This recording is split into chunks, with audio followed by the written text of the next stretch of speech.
గోపీచంద్ హీరోగా కన్నడ దర్శకుడు హర్ష దర్శకత్వంలో వచ్చిన భీమా సినిమా ఎలా ఉందో ఇప్పుడు చూద్దాం. రామ భీమ ఇద్దరు అన్నదమ్ములు ఉంటారు. రామ చాలా అమాయకుడు, అయితే భీమ మాత్రం చాలా మొరటోడు. ఈ మొరటోడిని ఓ పోలీస్ ఆఫీసర్ పెంచి పోలీసుని చేస్తాడు. పోలీస్ అయిన భీమ ఒక ఊరికి ట్రాన్స్ఫర్ అయి ఆ ఊరిని ఏడిపిస్తున్న రౌడీ అంతు ఎలా చూశాడు, అసలు ఆ ఊరిని శాసిస్తున్న ఆ రౌడీ చిన్నపిల్లల్ని ఎందుకు కిడ్నాప్ చేస్తున్నాడు, రామ భీమ మళ్ళీ కలిశారా లేదా, కలిస్తే ఎలా కలిశారు అన్నది సినిమా చూసి తెలుసుకోవాలి. గోపీచంద్ మ్యాచ్ స్టార్ గోపీచంద్, కాకపోతే ఈ సినిమాలో గోపీచంద్ చాలా చిక్కినట్లు అనిపిస్తాడు. అప్పుడప్పుడు కండల గ్రాఫిక్స్ లో బుయ్యమని పెంచినట్లు చూపిస్తారు మనకి, కానీ అతను పోలీస్ డ్రెస్ వేసుకొని నడిచొస్తుంటే చాలా పీలగా సన్నగా ఉన్నట్లు అనిపిస్తాడు. అలాగే రామ పాత్రలో కూడా ఏమాత్రం అమాయకత్వం కనపడకుండా ఏదో అలా నటించేశాడు అంతే. నరేష్ పాత్ర చాలా అసభ్యకరంగానే అసహ్యంగానే ఉంటుంది. హీరో పెళ్లి చేసుకోబోతున్న అమ్మాయి తల్లికి నరేష్ లైన్ వేయడం, హీరో మావయ్య మావయ్య అని అతన్ని పిలవడం వరుస ఓకే అయినా సరే ఎందుకో చిరాగ్గా అనిపిస్తుంది. ఇక హీరోయిన్ మాళవిక శర్మ ఒకవైపు అదే కాలేజీలో టీచర్ గా చేస్తూ అదే కాలేజీలో చదువుకుంటూ పార్ట్ టైం టీచర్ గా పనిచేసే హీరోయిన్ మరీ నడుం మడతలు ఆ మాత్రం కనపడే విధంగా అసభ్యకరంగా డ్రెస్ వేసుకొని టూ మచ్ డీప్ క్లీవేజ్ ఉన్న బ్లౌజులు వేసుకొని కాలేజీకి వెళ్ళడం చాలా చిరాగ్గా అనిపిస్తుంది.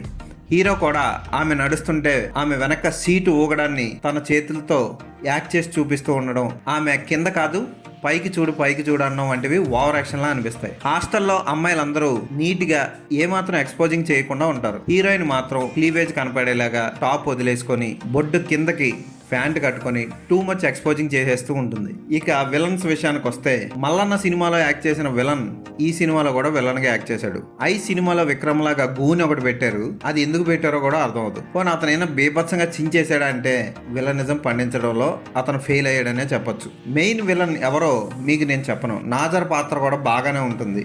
నాజర్ పాత్రను చూసిన వెంటనే మనం ఆ పాత్ర ఎలా ఉండబోతుంది అన్నది అంచనా వేసేయచ్చు. అలాగే మరీ వెటకారంగా చాలా సీన్లు ఉంటాయి ఈ సినిమాలో. ముఖ్యంగా దర్శకుడు కథని ముందుకి వెనక్కి ఇష్టం వచ్చినట్లు తిప్పడం, దానివల్ల ప్రేక్షకులందరూ కన్ఫ్యూజ్ అయిపోయి ఏ సినిమా చూస్తున్నాం, ఎక్కడికి వెళ్తున్నాం, ముందుకెళ్తున్నాం వెనక్కి వెళ్తున్నాం అర్థం కాకుండా ఉంటుంది. ఇక భీమా పాత్రను ముగించిన తీరు కూడా ఏమంత గొప్పగా అనిపించదు, వెటకారంగా ఉంటుంది. బీచ్ లో విలన్ ని పడవ కింద కూర్చోబెట్టి పైన హీరోయిన్ తో రొమాన్స్ చేస్తూ ఉండడం, సడన్ గా ఒకటి మొక్క పట్టుకొని అటు సైడ్ వెళ్తుంటే వాడిని ఫాలో అవుతూ హీరోయిన్ వెంటనే వెళ్ళిపోవడం, ఆ వెళ్ళేవాడు కనీసం వెనక్కి తిరిగి చూసుకోవడం హీరోయిన్ ఫాలో అవుతుందని, ఇలాంటి పిచ్చి లాజిక్స్ అన్ని వదిలేసి టూ మచ్ గా చెత్త చేసేసి సినిమా స్టార్టింగ్ 20 నిమిషాలే భారీ ల్యాగ్ తో సాగుతుంది.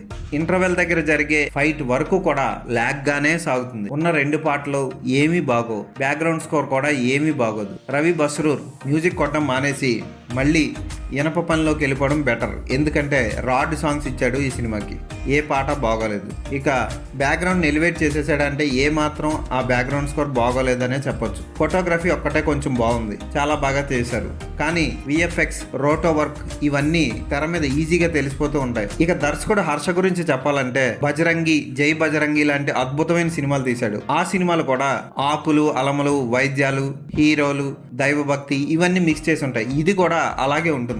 అక్కడ కన్నడంలో శివన్న చేసిన పాత్రలన్నీ చాలా చక్కగా ఉంటాయి. గోపీచంద్ సినిమా మాత్రం తలా తోక లేకుండా ఎక్కడి నుంచి ఎక్కడికి పోతుందా అన్నట్లు పోతూ ఉంటుంది. హర్ష మాత్రం వేద సినిమా తర్వాత అద్భుతంగా తీస్తాడనుకొని ఎక్స్పెక్టేషన్స్ పెట్టుకొని వెళ్తే ఖచ్చితంగా మిమ్మల్ని నిరాశపరుస్తాడు.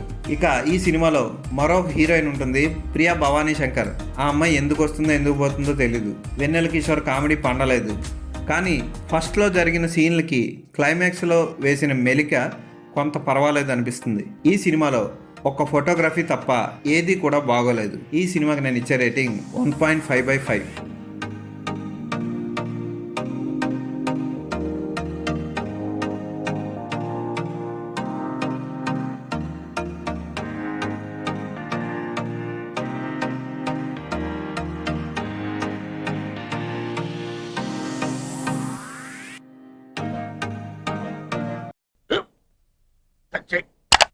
స్కూల్ బెంచ్ లాగా ఎంత గట్టిగా ఉందోరా?